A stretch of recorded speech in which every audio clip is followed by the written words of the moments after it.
नमस्कार, मी रेश्मा म्हणजेच पद्मजा तुम्हा सर्वांचं मनापासून स्वागत करते रेश्माज रेसिपीजमध्ये।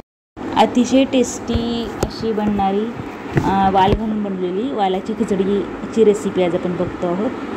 तर या खिचडीप्रमाणेच माझ्या चॅनलवर तिरंगा राईस म्हणजे त्यामध्ये मी 3 प्रकारचे राईस बनवून दाखवलेले आहेत। त्यानंतर दाल खिचडी, त्यानंतर ब्रिंजल फ्लेवर्ड राईस, टोमॅटो भात, सोया बिर्याणी जी शिळ्या भातापासून मी बनवली आहे, त्यानंतर शिळ्या भाताचे कटलेट देखील मी बनवले आहेत। त्याचप्रमाणे मटन बिर्याणीची रेसिपी पण माझ्या चॅनलवर आहे आणि वाल उसळ आणि वाल बिरडे अशा 2 रेसिपी पण वालापासून बनवलेल्या माझ्या चॅनलवर आहेत। तर नक्की या सगळ्या रेसिपीज राईसच्या वेगवेगळ्या रेसिपीज तुम्ही नक्की माझ्या चॅनलवर जाऊन चेक करा किंवा या सगळ्या रेसिपीची लिंक पण मी डिस्क्रिप्शन बॉक्समध्ये देत आहे, तिथून तुम्ही या सगळ्या रेसिपी चेक करू शकता।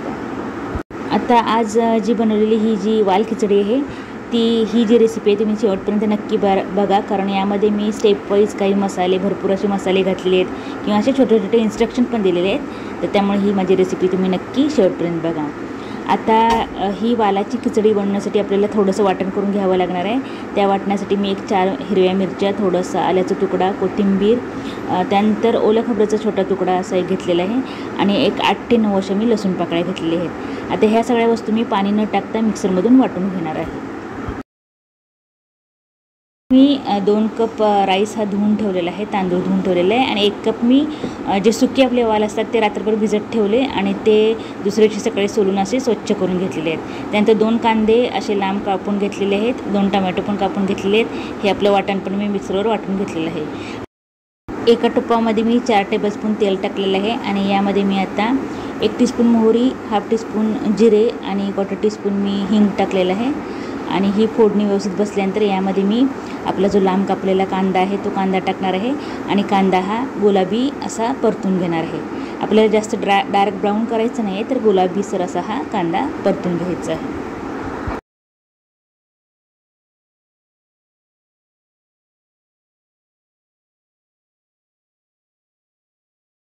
कांदा हा असा भाजून झाल्यानंतर यामध्ये मी आता आपण जे धुवून नितळत ठेवले होते ते तांदूळ टाकणार आहे आणि हे तांदूळ पण मी थोडा वेळ भाजून घेणार आहे।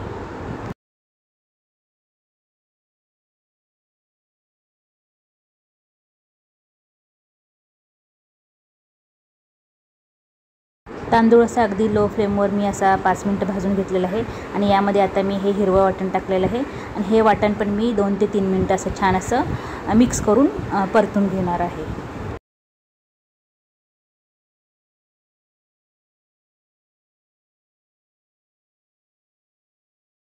2 ते 3 मिनिटानंतर आपण यात आता जो आपण लांब कापून ठेवला होता तो टोमॅटो टाकणार आहे। टोमॅटो पण अगदी थोडा वेळ आपल्याला असा यात परतून घ्यायचा आहे।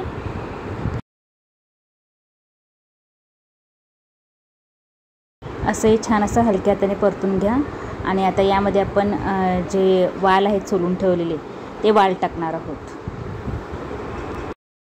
आता मी इथे 2 कप तांदळासाठी 1 कप वाल टाकलेले आहेत। यात जर तुम्हाला जास्त वाल आवडत असेल तर तुम्ही यात 1.5 कप पण वाल टाकू शकता। आता वाल टाकल्यानंतर पण असं हे छान असं मिक्स करून घ्या।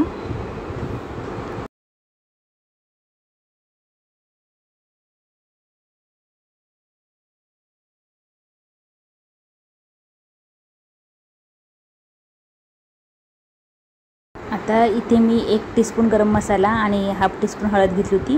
हे हळद आणि गरम मसाला टाकलेला आहे। परत हे छान असं मिक्स करून घेऊयात।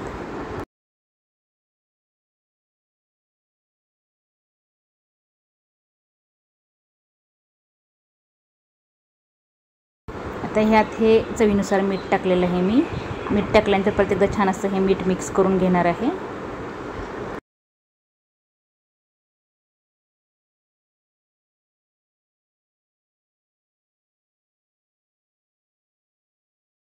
आता यामध्ये मी 1 टीस्पून ही साखर टाकलेली आहे आणि आता यामध्ये मी गरम पाणी टाकणार आहे। जर तुम्हाला ही जी खिचडी आहे ती मऊ पाहिजे असेल तर तुम्ही यात तांदळाच्या दुप्पट पाणी टाका आणि जर तुम्हाला ही खिचडी जर अगदी थोडीशी म्हणजे जास्त मऊ नको आहे, थोडीशी सळसळीत हवी असेल तर तांदळाच्या 1.5 पट तुम्ही यात पाणी टाकू शकता। तुमच्या आवडीनुसार तुम्ही ही खिचडी मऊ किंवा थोडीशी सळसळीत बनवू शकता, त्यानुसार तुम्ही यात पाण्याचं प्रमाण घ्या। तर असं हे मी गरम पाणी टाकलेलं आहे। गरम पाणी टाकल्यानंतर परत छान असं आपण एकदा असं ढवळून घेऊया आणि आता गॅस मी मोठा केलेला आहे आणि मोठ्या गॅसवर आपण ही छान अशी खिचडी शिजवून घेणार आहोत.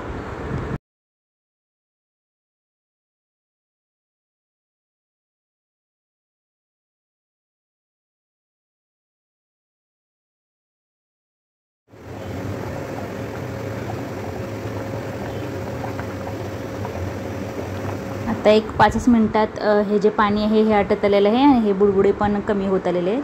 आता परत एकदा मी हे छान असं मिक्स करून घेणार आहे आणि आता गॅसची जी फ्लेम आहे ती एकदम मी लो करणार आहे आणि झाकण ठेवून अजून एक 5 मिनिटासाठी मी आपली जी खिचडी आहे ही शिजवून घेणार आहे. 5 मिनिटानंतर आपण झाकण काढून आपली ही जी खिचडी आहे ती तयार झाली का ते बघूयात. तर छान असा भात आपला शिजलेला आहे, आपली खिचडी तयार झालेली आहे. आता यावरती मी अशी कट केलेली कोथिंबीर आणि थोडंसं किसलेलं ओलं खोबरं टाकणार आहे आणि गॅस मी बंद करून घेणार आहे. तर अशी ही थोडीशी वेगळ्या चवीची गरमागरम अशी टेस्टी वाल खिचडी तयार झालेली आहे. तर तुम्ही पण नक्की ही रेसिपी ट्राय करा.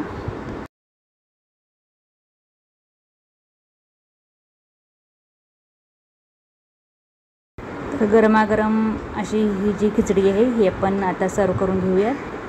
तर अशी ही बाउलमध्ये सर्व करून घेते मी.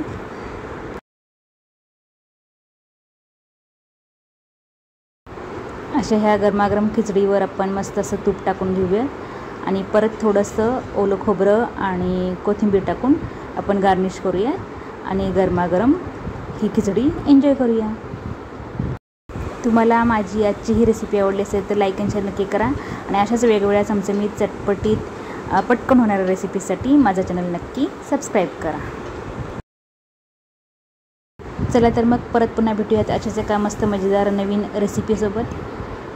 तोपर्यंत तुम्ही पण असेच नवनवीन पदार्थ बनवा, स्वतः खा, घरच्यांना खाऊ घाला आणि त्यासाठी माझा चॅनल बघत राहा.